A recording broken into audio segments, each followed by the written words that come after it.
Okay. I'd like to call the meeting to order. Roll call, please. Mr. Blackstock. Here. Mr. Knotts. Here. Mr. Horn. Here. Mr. Patsalis. Here. Mr. Boda. Here. Mr. Simons. Here. Graham here. Thank you, all present. Ralph, would you lead us in the Pledge of Allegiance? I pledge allegiance to the flag of the United States of America and to the republic for which it stands, one nation, under God, indivisible, with liberty and justice for all. Thank you. Next, we have the approval of the agenda that's presented. We've had a little revision since you got your packet. The only other thing I'd like to add to this would be we need a motion to make myself and Mr. Boda onto the Road and Bridge Committee. We talked about it at the last meeting, but we didn't make a motion, so that way it gets in the minutes. For yous that weren't here, it's sitting on a committee. I don't know, are you on that, Linda? And the Bridge and Roads for St. Clair County. It meets every third month, I think. We got it in the member comments on the 29th.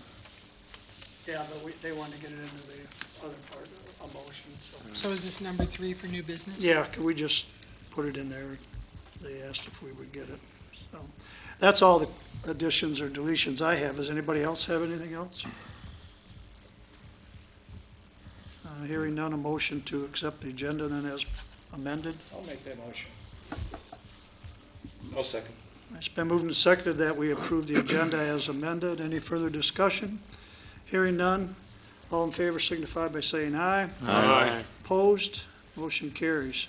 Next, we have the approval of the minutes of December 15th, 2014, regular and closed session, and the special meeting of December 29th, 2014. The only, If there are no additions or deletions for the December 15th, 2014 regular and closed session meeting and the special meeting of December 29th, 2014, I'll make a motion to accept. Support. it's been moved and supported. I have one thing, that a correction on the special meeting. It was held at 6 o'clock and not 7:30. So if the clerk could add that in the minutes. You're right. Any other deletions or corrections to that? Hearing none, all in favor signify by saying aye. Aye. Opposed? Motion carries. Next, we have public comment. Anybody in the audience that would like to talk about anything that's not on the agenda?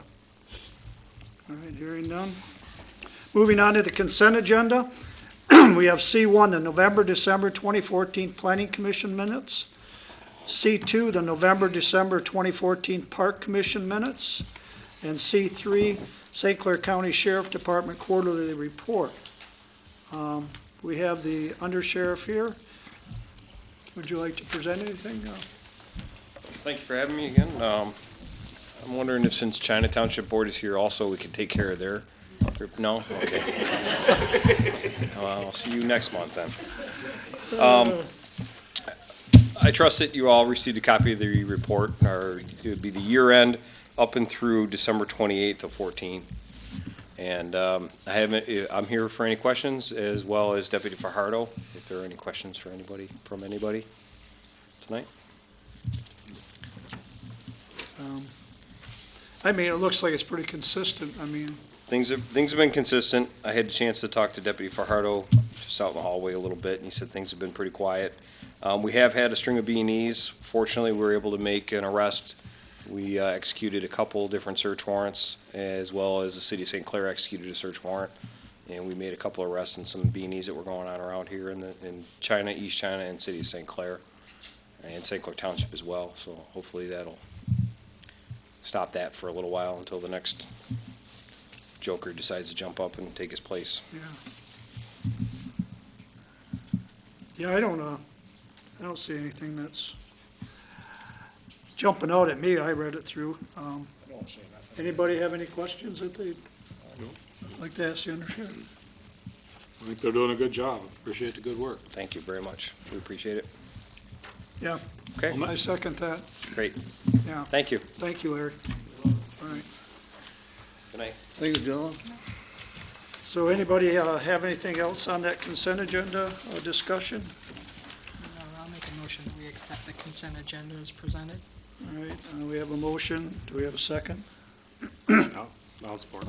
It's been moved and supported that we accept the consent agenda as presented. Any further discussion? Hearing none, all in favor signify by saying aye. Aye. Opposed, motion carries. Moving on to disbursements, we have bills of $218,575.37. We have a payroll of $24,668.70. We have ACH payments of $38,383.47. And we have a tax account of $104,546.89 for a total disbursement of $386,174.43. I'll make a motion, we pay the bills in the amount of $386,174.43. I'll support. Okay, it's been moved and supported that we pay the bills. Any further discussion? Hearing none, roll call, please. Mr. Boda? Yes. Mr. Pitsalis? Yes. Mr. Horn? Yeah. Mr. Knotts? Yes. Mr. Blackstock? Yes. Cram, yes. Mr. Simons? Yes. Motion carries. We pay the bills. Next, we have the new business, which is a proposal from Wade Trim for plans, specification, and bidding to replace the rotating biological contractors. And Mr. Newmer will present. All right. Good evening, Does Board. everybody have a handout? Those are contactors, aren't they?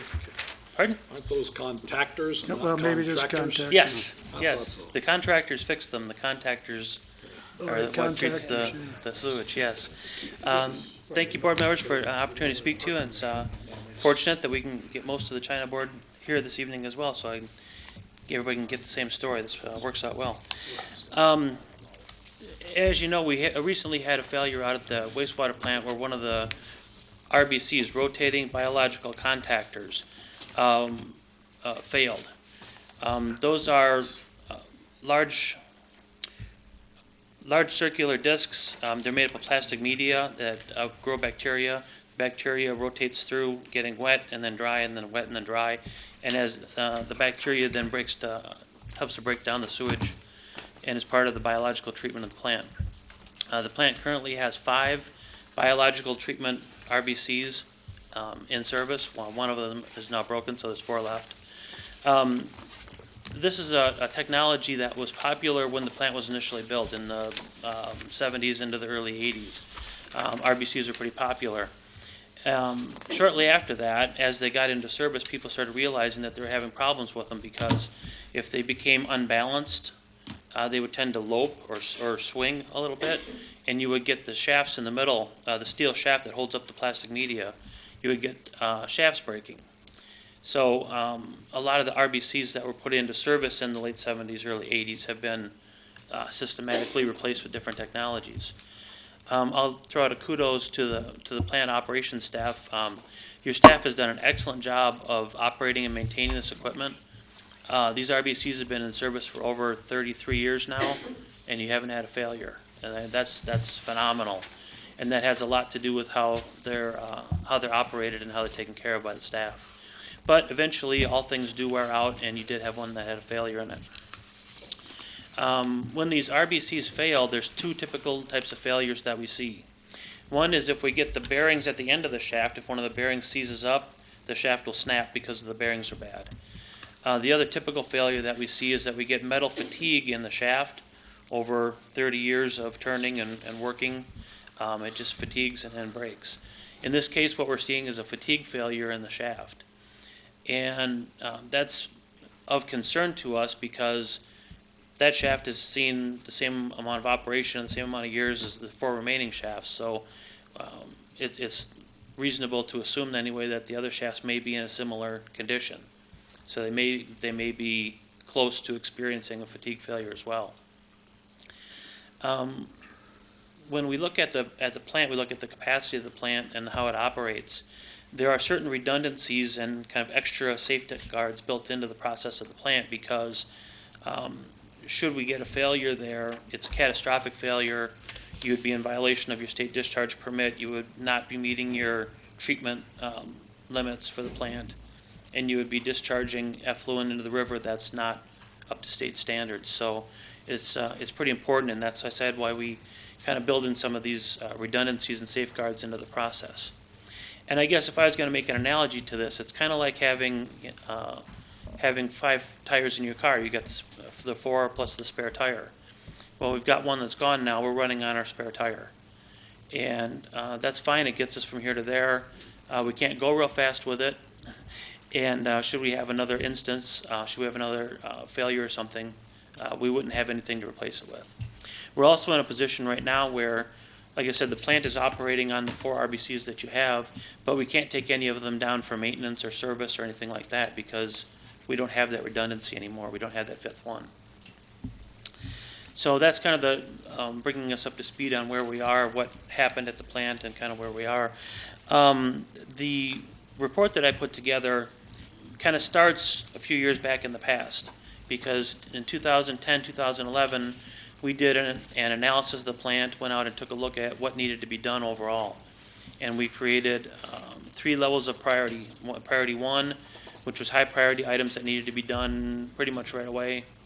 Priority 2 items were not as important, but still needed to be done, and we put kind of a 5-year time frame on that, give or take. And the caveat to that was, these things are important, and if they break, we'll have to do them sooner. If they tend to last a little bit longer, we can get a few more years of life out of them, but they're things that are going to come up on the radar screen soon. And then the priority 3 were kind of the wish list items of things that would be nice to get done if we had the funding available, and things that eventually the plant would need to be done. And you can see those outlined kind of on the first page of the report there. I will tell you that the township, both the townships and the authority have moved ahead with the project that we're currently working on at the plant. That's about 98, 99% done now, just a few last items to touch up on. That project accomplished pretty much all of the priority 1 items, so all the items that were identified as being necessary right away. There was, initially we had planned to do some work in the digester. When we got into there and cleaned it out, we found out that the problems with the digester weren't due to an equipment failure, they were due to an accumulation of sediment in the digester. So once it was cleaned out and returned back to service, it was working fine, and we were able to take and reprogram the money from the digester to accomplish some other items. So we got the roof on the primary building done, we got the SCADA system replaced, and some of the other items that were on the priority 2 list. In addition to that, the operations staff has gone ahead and done some of the improvements themselves. They've replaced, or they've resurfaced and refaced the casework in the lab. That was one of the items that was on the list. They've gone through and contracted to get the HVAC units and the air conditioning units replaced. And so they've done some of those types of items that were also on the list here. So really what we're down to of our initial improvements that need to be completed, as a priority 2 item was the replacement of the RBCs, which is what we're going to talk about tonight. Also as a priority 2 item was dredging of the clearing pond at the very tail end of the plant. And a priority 3 item was the rehabilitation of the parking lot, fixing up the cracks and repaving it. So that kind of maybe puts things in a perspective of where we were with our initial analysis, kind of where we thought we would be in 5 years. Now here we are working on some of the priority 2 items. And we've been able to accomplish most of the things that were on the list. We've only got a few left. One of the downsides to this is, you see on page 2, the replacement of the RBCs was initially estimated at $1,858,950. That's a hefty price tag. It's a large component of the plant, and it's an expensive portion to replace. Since we've gone through and done some more recent estimating and analysis, we're able to bring that price down just a little bit, and we'll see that as we get into the analysis a little more. Let's see, covered that. All right. When we looked at replacing the failed RBC, or what we're going to do to bring the plant back up to capacity, we took a look at a couple of different options.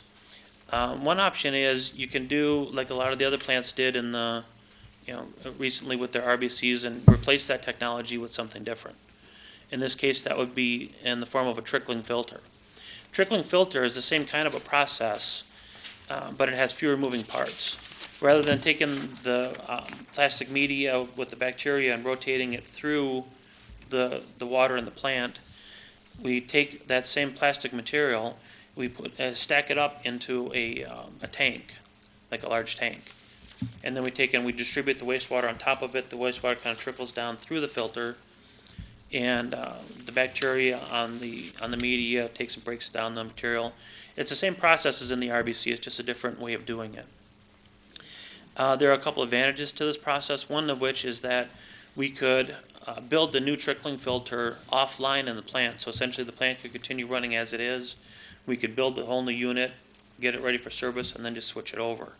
So we wouldn't have any concerns or worries about maintaining the capacity of the plant during construction. The primary drawback to it is that a trickling filter would be much more expensive to construct now than it would be to replace the RBCs that you already have. And one of the reasons for that is with the RBCs that are there now, we are able to get new RBCs with new shafts that are the same dimensions as your existing ones. So we can use the same tanks to a large degree. There'll be some small modifications needed, but the existing concrete tanks that are there can be reused. And that's a primary reason why replacement of the RBCs is less expensive than changing over to a trickling filter process would be. With a couple of options that we put in here as far as the replacement of the RBCs. You've got 5 units out there right now. They are arranged in group of 2 in the front and 3 in the back. The 2 in the front are what we call low-density units. And when I talk about density, what I'm talking about is the amount of square feet of media that's on each shaft. Because that tells us, the amount of square feet tells us how much room we have for the bacteria to grow on each shaft. So the 2 in the front are low density, and the 3 in the back are high density. They're arranged that way intentionally because the low density ones in the front provide some initial pre-treatment of the water coming through the plant. Because if you run the water directly into the high density ones, they tend to plug up, and they also tend to get off balance and lope and have shaft failures like I talked about earlier. So we've got, like I said, existing, we've got 2 low densities, 2 high densities, and then 1 broken high density. So I put together some options for you. One option is just to replace the 1 high density one that failed. We can put 1 new shaft in there and leave the other 4 as they are. One thing to note is that the existing shafts run on what we call an air drive. So on the outside of these round shafts, they have small louvers. And we blow air across them, and the air catches into the louvers, and it slowly turns those big discs. That's how we rotate them. Air drive was popular at the time that the plant was built. It's a technology that's not in use anymore, and we contacted several vendors, and we're not able to obtain new air drive units. So if we were to replace any of the shafts, if we did 1, 3, or all 5 of them, we would end up replacing them with direct drive shafts. Basically, it's the same shaft, but it has a small electric motor on the end of it and a belt that turns it. And when I say small, I'm talking on the order of like 3 to 4 horsepower. So it's not a whole lot different maybe than the engine that's on your lawnmower. It's not real big. And it just turns those shafts real slowly. Looking at the options, we can just come in and replace one of the RBC's shafts with a new direct drive shaft. To do that, we would have to bring electrical out to the site because there's not ample power there for the direct drives. And there would have to be some minor modifications made to the concrete tanks that the RBC is sitting in so that we can mount that direct drive unit onto the pad. A second option would be that we looked at, and I put these options together so that you've got some choice in funding. Basically, it's kind of a do a little bit now, do a little bit later, do a little bit later, do a medium amount now and finish it up later, or do it all now, are kind of the 3 options I put together. So we can do the one shaft, we could do all three of the high-density shafts in the back, replace those, and keep the two low densities in the front. That's another way to get the plant back up to capacity, to replace some of the old equipment without replacing all of it. And then the last option, obviously, is to replace all 5 of the units at once. On the top of page 4, we've got estimated costs for doing the different replacements of the RBC units. We're estimating if we replace just the one failed unit, the project cost for that is about $500,000. Replacing the 3 high-density units in the second tank is estimated at $1,150,000. And replacing all 5 of the units is estimated at $1.7 million. So that number's come down a little bit from the 1.8 we estimated originally. We contacted the vendors, we were able to get a little more detailed cost estimate, and it's a little bit lower than we initially thought. You'll notice that there's some economy of scale here because replacing 3 of the units is not 3 times as expensive as replacing 1. And replacing 5 is not as expensive as 5 times as expensive as replacing 1. There's a couple of factors that go into that. One is the actual construction itself. To place these, to take the old ones out and to put the new ones in, requires bringing in a rather large crane. These units weigh on the order of 40 tons apiece. So we have to bring in a large crane, and that crane has to be on site for a while, kind of an extended period of time. These are biological units, which means that we can't just come in and put 5 new ones in and let them go. We have to replace them one at a time. We have to put them into service, let them get going, allow the bacteria to establish onto the disc and start to treat the sewage. And when that new one gets up to speed and is running, then we can take another one down. When the second one is put into place and up and running, we can take the third one down. And that's a several-week process between each one. Another one of the factors that plays into the difference in the cost is the engineering. The engineering to do 1 unit versus 3 versus 5 is almost the same. And there's a couple reasons for that. First of all, if we do just 1 unit, I have to engineer the plant so that it operates with 1 new one and 4 old ones. And I also have to do the analysis to figure out if the 1 new one we're going to put in is still going to work when we put the other 4 new ones in sometime down the road, because you're going to end up replacing the rest of these anyway. So we really almost have to do 2 designs when we do this. We have to design it to work in the interim process and then also in the eventual state. So that's kind of the cost estimates and a little bit of the explanation of the engineering and the economies of scale for the project.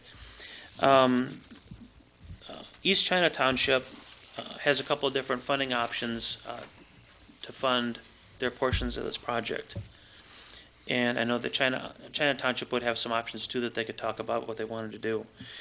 When we did the initial project at the plant that's going on right now, East China did a bond authorization in the amount of $2.5 million. When we did that authorization, the Board of Trustees was very clear at the time that they had no intention of spending all that $2.5 million at once. What they did was they said we want to spend, it was about $1.1 million for the work at the plant, and then it was about another $150,000 for the Dolphin Water Main project. So those are the 2 projects that you wanted to fund out of that $2.5 million. So you've got some of that money remaining yet that you can levy or use on bonds if you want to. There is some money available through the St. Clair River Sewer and Water Authority. The authority has a replacement fund for the sanitary for the sewer plant. I think that fund stands, Deanne, about $400,000 or $500,000, something like that. Yes. Something in that ballpark. About $500,000. So there is some potential funding there. One thing that you want to keep in mind, obviously, is that you don't want to drain all your resources down to zero, because when the next thing breaks, and the next thing will break, you need to have some reserves on hand. The $500,000 figure was with leaving a substantial amount in the fund. Okay. So those are the funding sources that are available. When we did the last project, I know that China Township, when they saw how much their portion of that project was, their board discussed it and they decided to use monies that they had in their sewer fund. So they just paid that out. So that would be an option for them moving forward, or they could look at a special assessment or a levy or something like that, similar to what East China is doing. The way that these project costs are divided is based on the plant capacity, the contract plant capacity that each community has. China Township has 19.05% of the plant capacity, and East China has 80.85. So those two percentages get applied to the project costs, and they're broken out that way. The remainder of the report is a scope of services and an estimate for the engineering that it would cost to do the project. The estimate that I've put together, as I said, is this estimate is for replacing all 5 of the RBC units. As I said, there would be some cost savings in only doing 3 or 1, but it's very similar as far as engineering cost goes. Is 110 on that 1.7? Yes. Yes, the costs I gave you for the 1, 3, and 5 RBCs, those are project costs, so those includes the engineering, and it also includes a contingency amount. The scope of services that we have is very similar to the project that we're doing now. It involves the design of the project, it involves the permitting, making sure that everything's going to retrofit into the plant correctly, and then it takes it up through preparing plans, soliciting bids, and then making a bid recommendation to the Township Board. I guess at this point, I've been talking for quite a while. Oh, the one more thing I wanted to talk about briefly is schedule. The schedule is kind of important with this project, primarily due to the fact that the RBC units themselves have a rather long lead time for manufacture. From the date that the contractor orders these, it's going to be at least 6 months before we get something delivered to site. And as we stand here today in January, if you authorize us to do the design, even if you authorize it tonight, which, the board may or may not take action on this, but if you authorize it tonight, we would have a couple, 2-3 months of design work and bidding and process to get a contractor selected. Then that contractor, once selected, has a contract, they order the materials, then it's another 6 months. So we're looking at not getting that RBC back up and running probably until October, November at the earliest this year. So we're going to be riding that spare tire that I talked about for another 10 or 11 months and hoping that we don't have a blowout. So with that, I'll open it up to questions and Go ahead, Christine. In this report, it mentions that it's best to do it during the dry time. Could you elaborate when is the dry time? The construction would be optimal to do in July or August. The reason for that is the demands on the plant, the loading of the plant is driven primarily by how wet and rainy the season is. We get rainwater flowing into our sanitary sewer that doesn't belong there, but it gets in there anyway. And it has a large impact on the flow at the plant. And we want to do this during a period when we have low demand on the plant so that we're not in risking violating our permit. Now, while July and August are the primary times to do it, probably the next best one to do it would be December and January, when, once again, things are frozen and we don't have a lot of runoff. Is that price putting the new Quonset huts over the top of them too? We're going to replace all those? Yes, this price does include replacing the fiberglass covers over the RBCs. During the design process, we can look and see if those can be salvaged and reused. They are 33 years old, and Deanne tells me that they're starting to get some cracks and some things in them. The fiberglass covers themselves run about $15,000-$20,000. So while that's an expensive price tag in the grand scheme of the project, it's not that much. And one other thing on your your quote of $110,000, What, that's just the engineering then, as far as running the project and that's an additional cost? This would be the engineering all the way up through getting a contractor on board. When we get ready to actually construct the project, we will give you a proposal for doing the construction inspection, the field engineering, similar to what we've been doing over at the plant now. So this takes us all the way up through bidding and contracting. And just to reiterate, you said that the 1.7 million price tag includes the 110? Yes, yes. But it And does not include anything after that, then? It won't include once we get into the construction? there's an allowance in, that 1.7 does include an allowance for construction engineering as well. So the 1.7 is a total project cost. We're not gonna do like 1.7 and then go to 500,000 extra. No. But we will be presenting a proposal for the construction engineering, but that amount is included, it's estimated at this point, but it's included in there. In the 1.7? Yes, sir, yes. What's the contingency now, is it 10? We put, I believe we had a 10% contingency in there as well. Dave? Any way you can get an engineering company to come in and check the shafts on the other floor to see, they might not be defective? You can get into them, can you? Yeah, the way that the plastic media is stacked on the shafts, and if you have a chance, you can go out to the plant and see the one that's sitting there. I'm gonna take a trip out there. Yeah, I don't think it's practical to be able to get in and see the shafts without disturbing the media. And the other thing to think about is, like I said, those have been there in service for 33 years. They're well past their normal life expectancy. But I've always been a believer, if it ain't broke, don't fix it. That's true. That's why we presented options for replacing just the one. What is the average life expectancy? The life expectancy of an RBC is heavily dependent upon how it's operated. Some people had problems with them after 5 or 7 years. Most plants got 15, 20 years out of them. You guys are riding on 33. And like I said, that's a testament to your staff. They've done a great job with them. 1984, I think, it went on the line, Yeah, 83, 84. yeah. Yeah. Dave, the shaft that failed was in the high-density unit. Is there any reason to suspect that the low-density unit shafts might be in better shape than the high-densities? Depending on the way they operate, I don't know. Actually, it's interesting you say that.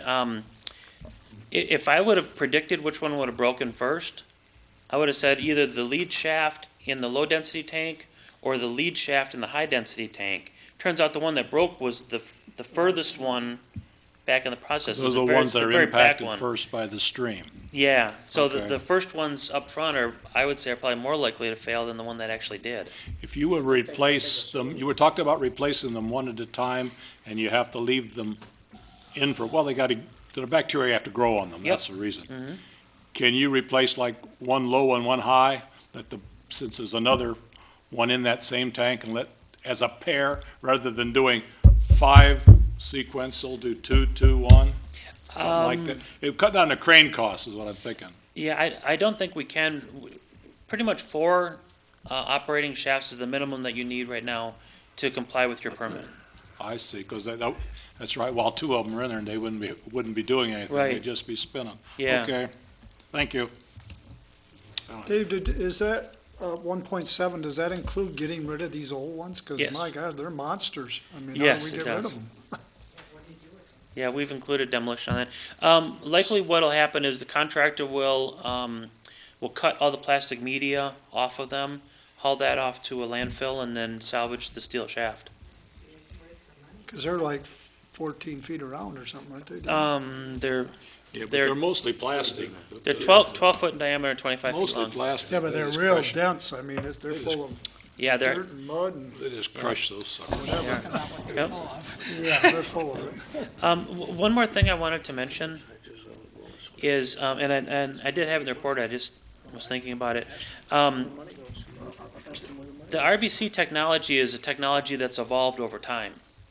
And like I said, from when they were originally constructed to now, we had air drives, now we have direct drives. We're fortunate in the fact that the RBCs that are available right now are the same length and dimension as the ones that you currently have, so we can take and replace them into the tanks. I'm not saying that this is going to happen, but if you go with a process of replacing one or three or several of them now and delaying the rest till later, there is a possibility that the technology could change. If that dimension is no longer available, then we'd have to rebuild the tanks, and the ones that we've already replaced may become obsolete. Like I said, I don't know that that's going to happen or not. I just want to point it out to the board as a potential, because I would sure hate to see you make a substantial investment in replacing one or two units, and then go to replace a third one and find out that that dimension is no longer available. So I want to make you aware of that. One other thing, Dave, maybe you didn't mention in your presentation is the estimate you did on the cost savings that we would have. Oh, yes, thank you. Yep. Because right now, we're using this air drive, so we're running blowers that run all the time. I don't know if you've been to the sewer plant, a lot of money, and they're 30 years old, so they're not as efficient as what we have. But Dave did Yeah. a rough estimate, I think it was 15,000 a year. We've estimated, if you replace all 5 of the units and take the blowers out of service, we estimated about $15,000 per year operational savings in electricity for taking those blowers out of service. What we'd have to do then is, those blowers primarily service the RBCs. There's a small amount of that air that's routed over to the secondary treatment. So in the event that you replaced all 5 of the RBCs, we would discontinue the use of the blowers, take that equipment out of the plant, and then we would put a small air compressor unit out at the secondary to provide the air to that. But even with that, you would still see about a $15,000 per year energy cost savings. And, but the motors that you're going to use to run those still would offset it, and you'd still be saving 15,000. Yes, yeah, the motors that we're putting in, I said, are relatively small. You're saying the ones that are in there now are running by air, Mhm. air movement. Yes. So you're not putting any torque on the shaft. So there's 2 tanks. When you put the direct drive in there, you're gonna be turning it from one end. Now, are them shafts gonna hold up as good as these Yeah. shafts because you're putting all that torque on it? That's a good question. The change in technology from the air drive to the direct drive has actually caused the shaft life expectancy to increase for a couple of reasons. One is, the primary problem that they had with the shafts breaking is if the media becomes unbalanced. If I got a lot more bacteria on this side than this side, as it turns, it gets to the top, it wants to lope, it wants to do this, and that causes the shafts to break. With the direct drive unit that we're placing in there, the weight and the distribution of the bacteria across the discs is monitored by your SCADA system. And if the SCADA system detects that it's starting to get out of balance, it will adjust the speed of the rotation. It will speed them up to essentially to fling off or to slough off some of that extra weight and rebalance them again. That's how your staff does it now. They take and they modify the speed of those units to rebalance them. This is done with an automated system that constantly monitors the weight on those shafts. So these, we expect that the How about, follow-up question there, estimated life expectancy of this newer type drive? I would say that you're probably going to get 20 to 25 years out of these. About the same, in other words. The other ones probably were 15 to 20. These I'm going to say are probably 20 to 25. And once again, that's heavily dependent on how they're operated, how they're run, how they're maintained. Your staff has an excellent track record of that. I would expect we're going to see a long life out of these. But if we switch to an automated system, are we taking away what they've been doing to make them last so long? No, really what you're doing is you're putting in a fail-safe so that there's not a problem. They're still going to require the operators to go out and clean the discs periodically, take them down, maintain them, check the balance on them. So they'll still be doing what they're doing today. But in the event that they miss something, or in the event that it starts to get out of balance, the system can automatically correct that. So it's kind of a belt and suspenders, if you will. So Dion, what's your opinion? What do you want us to do? Well, I tell you what, I'd hate to see another one of those go down. And Or would cripple you, wouldn't it? it would put us, we'd be out of compliance, and at that point, the state may be lenient, but they could also come in and fine you for every day you're out of compliance. They would, first thing they'd say is, why didn't you replace it? That's the first thing they'd ask. Can you be, how about if you lose one, say we go ahead and we order him, he's got 7 months before he's gonna get around to doing it. What if you lose one in the meantime? How you do that, how do you, your relationship with the state in that Then regard? I would go to the state, and I would say, we saw the problem, we're fixing the problem, we have ordered one. And they'd say, okay, then I believe they'd say, okay, we see you're moving forward. But if we're just sitting, doing nothing, and it goes, they'll go, why didn't you do something? I think that's what we hear from the state. Do you have an idea of, like, dollar-wise, what are you talking in fines? If, the worst case scenario, it ain't broke, don't fix it, and you go along. I believe, I'd have to check our permit, but it can be up to $15,000 a day. I wouldn't expect that you'd see it find that, I mean. No, I don't expect so. Right, No. right, the history that your plant has is you don't have, you just don't have violations of your permit almost ever. The plant's run very well. The state knows that you are investing in the plant and keeping it maintained and updating it. You know, they can see the progress that you've done in the plant so far. So I think if we did get into a situation where we had another shaft break and we were having problems with our permit, we could go to the state and say, look, we've been maintaining the plant, we've been investing in it, we're doing the best that we can, we are addressing the situation with the RBCs. But Deanne's right, they still might fine you. I don't think you'd see the maximum, but you might see something. Well, another thing on that is, one of the reasons we didn't qualify for some of the grants that we applied for is because of our track record is so good over there Yeah. that they would rather give the money to municipalities that don't have a good track record. So that's a tribute to our operators over there. They've taken real good care of the place over the 30 years, you know. Yeah. And that showed when we were denied the grant. Yeah, For that reason. it's almost backwards. If Nothing you, makes any sense yeah, except do if more. you're fiscally responsible and you manage your plant well and you invest in it, then you don't get any help. Right, If you ignore your plant and you let it fail, then the state helps you out with that's it. exactly. Yeah. But in this circumstance, it just seems like now to prevention, $1 million is very, very well spent. Well, it's my opinion as, and I'm just speaking for myself, that we don't make this decision tonight. I think we need at least 2 weeks to digest what we've got here. You take it to the rest of your board. I would like to talk to different members of the board. I mean, I don't think I want to make a decision for $1.7 million 5 minutes after we had the presentation. Does the rest of the board feel that way, or even longer than 2 weeks? It's- Larry, how much of that bond issue have we used already out of the $2.5 million that we approved?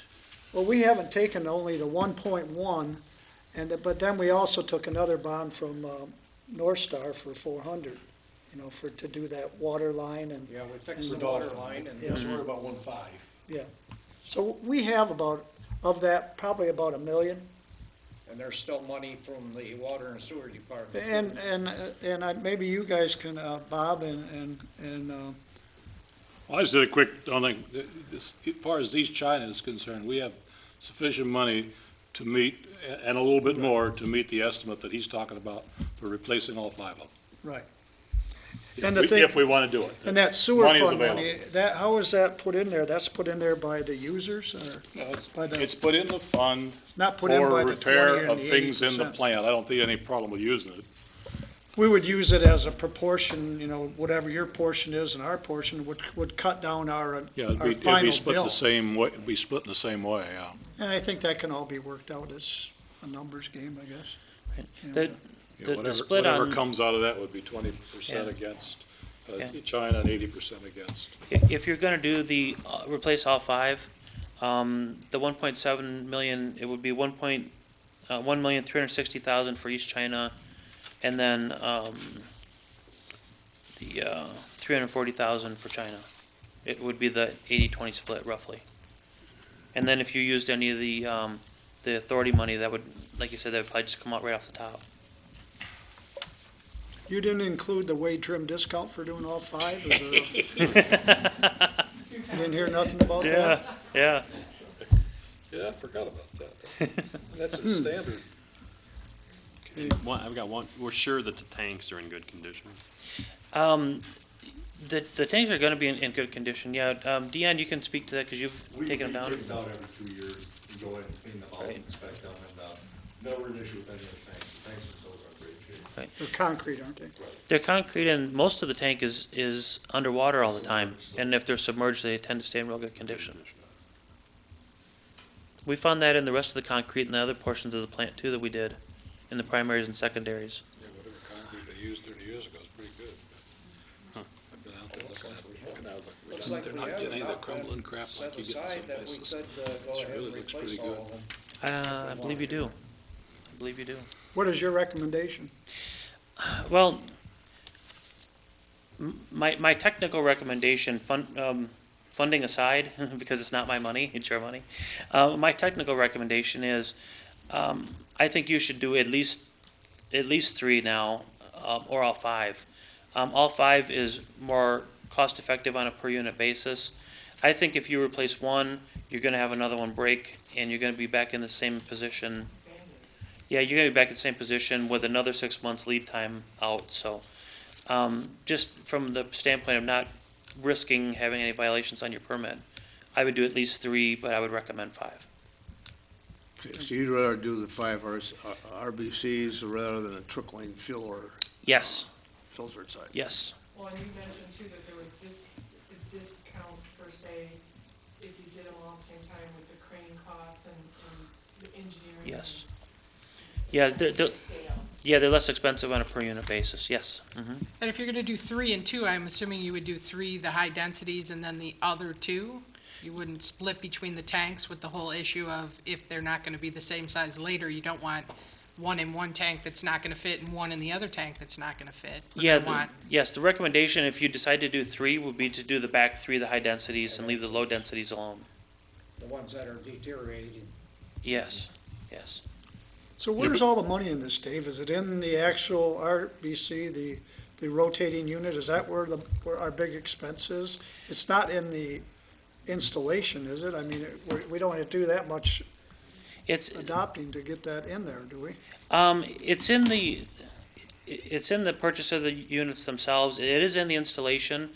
The crane rental is expensive, and the crane has to sit there for a long period of time to get all of these in, because they have that lag time between doing each one for the bacteria to grow and whatnot.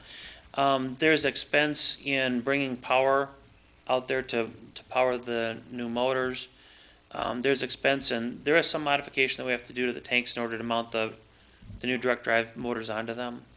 So that's what but it's primarily the equipment and the construction cost. And this is also, this 1.7 is just an estimate. We don't know what the bids are gonna come in for the actual construction. Could be less, kinda come in a little less on the other when we did some figuring. Well, if I'm doing my job right, I'm not gonna be the low bidder. So I expect that your bids will come in, the total project cost will come in less than 1.7. And I heard Linda ask you a question about the contingency, and there is a 10% contingency in that, Yes, there is. which yeah. is your, like a little cushion if something were to go. What is the estimated cost of one RBC? One RBC unit with a new shell is, the high-density ones are 170,000 plus delivery plus installation. Just the unit itself is 170. Thank you. So that 500,000 then includes the installation and About everything. Right, right. And the thing is if we do 1 or if we do 5, we still have the same cost to bring the power out to the site and everything else, so that's why that first unit's expensive, and the other ones are cheaper, I can check on it. so. Mayor, I have a question. Yeah. That money that's been set aside in the Water Sewer Authority that, you did the bonding for. So then that 340,000 quote, our approximate 20% share is money that's built in, or we still are gonna have to cough? You're gonna have to come up with that. We bonded the 2.5 million. We assessed the township a $500,000, which will generate that 2.5 million, thinking that we could pay our bill off quicker. But now when this come, we're gonna have to take that money and let it spread out over the 20 years like we originally had planned. We haven't taken the money, so our payment isn't that much. It's kind of like a home equity loan, and you take what you need. And we've only taken the, like I say, the 1.1 from there. So, and the reason we had to go to the Seaway Bank to get the other money is because originally we applied for the state revolving fund, and we were denied. From the time we were denied till we got it, the scope of the job had changed with that, I think it was that digester. Yeah, digester, the That roof was and SCADA. 225,000 that we saved there. So in order to pay for this other stuff, we had to get money from elsewhere because you could only get money for the stuff that you originally applied for. Yeah. So that's why we ended up with the two Yeah. financing. Yeah, and the other reason we did that was, the Dolphin Water Main was a fairly small project. Not dollar-wise, it's still expensive, but in order to bond. And the bonding costs, the attorney costs and the bonding costs and whatnot were very high for that small project.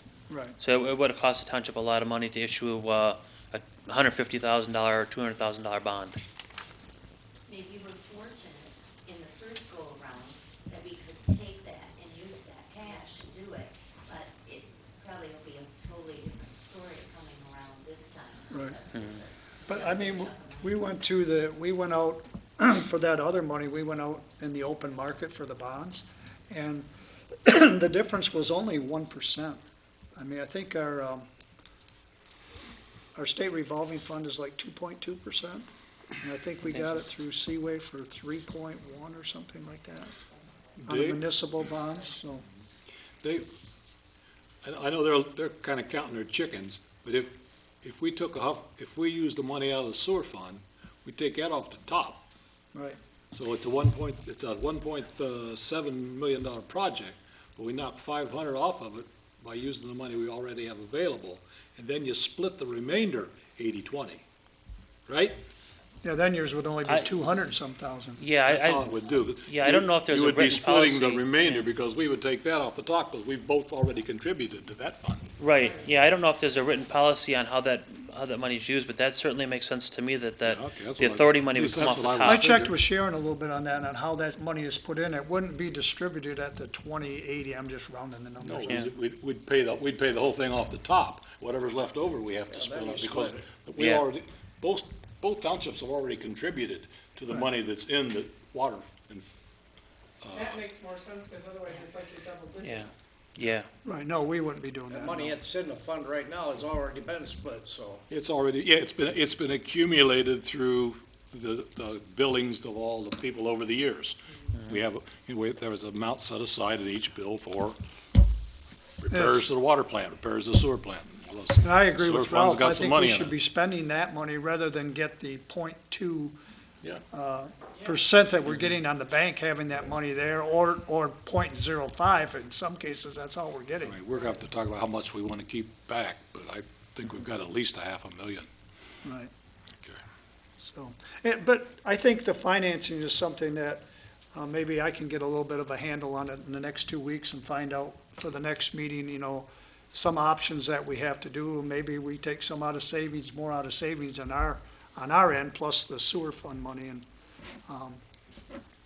plus the money we're getting from the $500,000 that we assess. So, You want to keep the amount we borrowed down, so we keep the interest on it. I understand that, okay. I mean, we still have to have money set aside in case we have a lift station go, which is Some other breakdowns. you at the gotta tune have. of $250,000 for a lift station, or something big goes in the water plant. I mean, you gotta have money, so. We can't Can't take it all. exhaust all our funds, but I think, like Ralph, I think we can look at it and, on our part, I don't know what your part, that'll be up to you, is how you wanna fund yours, but. That is the really, the funny part about it, is that we have so few users in our township. Where in East China, just about everybody's on the water sewer, but in our township, it's just a small pool that we work with, that the dollars come in. Right. But you still have, the infrastructure, and if it goes, But I think we discussed this one other time. You guys voted as a community to accept the sewer and water into your community. And you're charging your users, which is a small number. Yeah, they're reaping the benefits from it, but really it was put there, I think, for your whole community. Just like we haven't extended Looks it. like about Yeah, well, it all 240. started when the school went in, and that's what really drove it forward.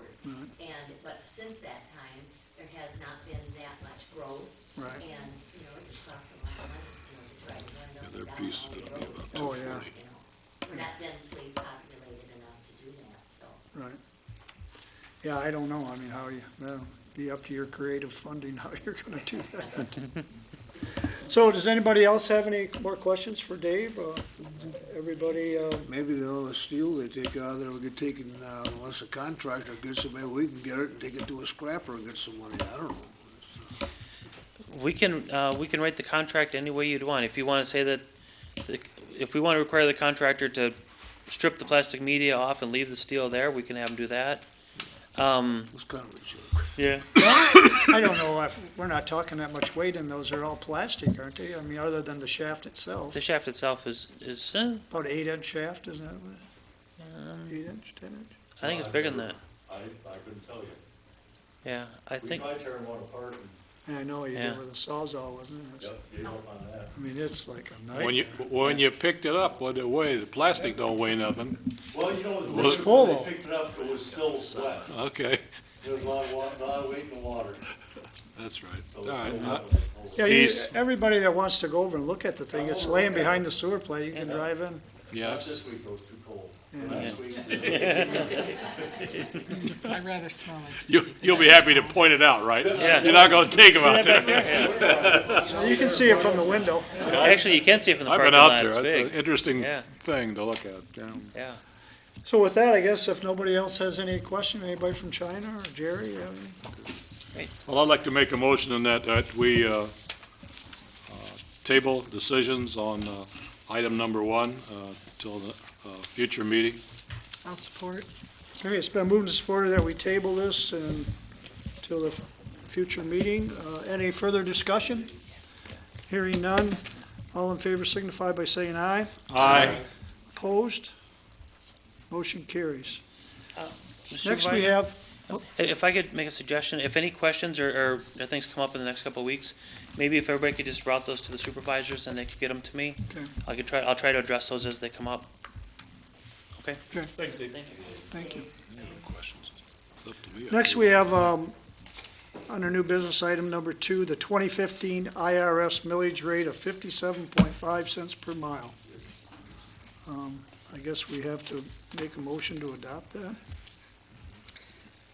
I'll make a motion. which Price we, of gas went down and that's going up, so. well, I think this lags a little bit behind that. I'll support. It's been moved and supported that we adopt the years ago, I got 57.5 cents per mile for mileage driven for township business. Any further discussion? Roll call, please. Mr. Blackstock. Yes. Mr. Horn. Yes. Mr. Boda. Yes. Mr. Knotts. 20 years ago, I got 15 cents a mile, working for the government. Yes. Mr. Gonzalez. That was 80 years ago. Graham, yes. Mr. Simon. Yes, motion carries. Thank you. Next thing I have, and we talked a little bit about this at our last meeting, and I'm glad China is here to listen to this. I don't know if you guys have done it. But we're talking about a resolution for relocating the Rover pipeline. Hold on 1 second. You have to do number 3 under new Oh, business, which is the bridge oh, I and forgot road. that, excuse me. Back up. Back to new business, item number 3, which we added, and that was just to make a motion to allow myself and Mr. Boda as the alternate for the Bridge and Road Committee for the St. Clair County. Support. Any further discussion? Hearing none, all in favor signify by saying aye. Aye. Opposed? Motion carries. Now on to Resolution 1-2015, requesting relocation of the Rover Pipeline. And I just drafted this up today. I think it's something we should act on. I didn't want to wait any longer. And it's pretty simple what we did here. I actually talked to Mark Biano a little bit about it. I can't even find mine, I don't know what I did with it. Yeah, here it is. And I'll actually present it, and if we want to proceed with it, let me explain it first. They want to put this Rover pipeline in, and it's actually going to come through the industrial property through Detroit Edison, and it's going to cross M29 onto a 75-foot private lot in a residential area and go underneath the St. Clair River and continue on into Ontario. Some other townships have done it. They've done resolutions, which is a motion that we would like to have it in an industrial area. So I drafted this up. If it's something that we want to move forward with, you can look at it. We talked a little bit about it. Sounds good to me. Do we have an Do industrial you have to zone say anything, existing? should we say anything about that the opportunity does exist for them to use an industrial area? Yes, I mean, it it's does. not, it's not impossible. I mean, should something like that be mentioned in the Well, it resolution? just said that we want, well, you read it. Be it resolved that the Township Board of East China does hereby request that the Rover pipeline be located in an industrial zone district and not in a residential. I mean, How about in the industrial zone? well, we also have one up on Putty Gut. I don't know if that's a commercial zoning there or if that's the Okay. industrial. I don't know, Ralph. When I read this, it doesn't, if I did not know what East China was about, I wouldn't know whether or not this was possible, is what I was getting at. Okay. Because, Yeah, we can add that to it. if you see what I mean, Mm-hmm. that the resolutions say that we're not asking them to do something that they can't do in East China. So we would want to say, project be located in industrial zoning which exist. Yeah, well, that's my thought anyway. You could just add the word "the," Okay, located in the industrial zoning district. If they can run the pipe and get where they need to go and stay in the industrial district. instead you of could A, just put put- the, huh? Yes. All right, let's do that. You know, the only thing I'm afraid of is they try to put that pipe across that Putty Gut Road. We've already got, what, 2 or 3 Two there. 42-inch pipes going through there now. And they want to stick another one over there. Has 3 pipes sitting over there. God, one spark and the whole thing goes up, and you got a house, the housing project's gone, the hospital's gone, the doctor village is gone. You know, it's kind of scary. Yeah, and especially going through that residential, and Linda's been to the meetings, I don't know who else, they talk about 100-foot easement, and this is a 75-foot lot, so it's gonna be pretty close to those resident, even though it's gonna be deep, but it's still gonna be there, those lots are not, that lot will not be buildable. They tell you how deep it is? Because I've heard varying, Yeah, I think it's not that deep? 55 feet or something like that. At the river. At the river, but way less than. Well, that's at the river. Oh, yeah, That's like when it because goes they're through going down to the get on the agriculture, river. it's only like 5 feet, They're on their I way think. down when they get, Yeah. Larry, are they amicable to moving it, or are they dead set on Well- what they're gonna do? You can sit there and complain as much as you want, and I bet you they'll sit there and say, well, we'll Yeah, take under this is gonna be, consideration this and is a forget it. federal thing. It'll be handled at the federal level. It will not be at East China. It will not be at the St. Clair County. Michigan will Well, probably it'll have be some. federal and state will make a decision Right, on it. they're submitting for their permit, I think, this month Okay, to so get this the is just route. something we want them to The consider. route is not etched in stone. It can be changed. Okay, And that's what we're kind of suggesting, that if they would change the route to an industrial. Best place for them to bring it is down there, along the intake where it goes to Bell Right. River, on their own on the Edison property. Right. They got a lot of room. So with that, I'll read the resolution unless there's some more discussion. We can have more discussion on it after I read it too. Resolution 1-2015, requesting relocation of the Rover Pipeline through East China Charter Township, St. Clair County, Michigan. East China Charter Township, County of St. Clair, Michigan. Minutes of the regular meeting held by the Township Board of East China Charter Township, County of St. Clair, Michigan, held in the Township Hall on the 5th day of January 2015 at 7:30 PM, presented by myself. The following resolution was offered by me and supported by, when we get there. Be it resolved that the Township Board of East China does hereby request that the Rover Pipeline Project be located in the industrial zone district and not in the residential zoning district as it continues through East China Township. All resolutions and part of resolutions there so far as they conflict with the provisions of this resolution be the same hereby are rescinded. I'll support that. Okay, it's been moved and supported. I presented it, Angelo supported. Is there any further discussion on it? Hearing none, all in favor signify by saying aye. Aye. Opposed? Motion carries. Okay, next we have announcements. I only have one I'd like to read. This came in the mail. And it has to do with the Springborn Road project that we're going to do. And I'll read it to you. The St. Clair County Road Commission, in cooperation with the East China Township, will be improving Springborn Road from Bell River to King. The improvements will consist of ditching, regrading and clean out various ditches, enclosures, roadways, regrading, and ultimately paving the roadway. Due to the unseasonable warm temperatures, you can see this was before today, the Road Commission is commencing with some preparatory work this winter. We ask that the items currently located in the road right-of-way that you wish to save be removed immediately. Road Commission crews will start working in the area in the upcoming weeks and cannot guarantee that any items left in the road right-of-way. The work will be weather-dependent, so please be patient with the progress slows during the winter maintenance needs elsewhere. The roadway will be paved in the spring when the weather permits, and drive approaches will need to be regraded or rebuilt to match the new roadway. Drive approaches will be replaced with the same material that currently exists. If you would like to have your approach paved as part of the project, the Road Commission can provide you with an estimate for such work. The work will then be completed by the roadway contractor. Please contact me at 810-388-4026 if you would like to get an estimate on your approach. This comes from the Board of County Road Commissioners, the County of St. Clair County, William Hazelton, Director of Engineering. I'm also going to send this to all the residents on Springborn Road so that they're aware of it in case they missed the meeting, but I just thought I would read that so people know what's going on. That was going to be a 2-year project, and as you know, they didn't get to doing it this year, so now we're going to complete the whole project next year. And we're getting the local road funding for that in the tune of the 2 years, $200,000. To be completed this year. It'll be completed in 15, yeah, this year.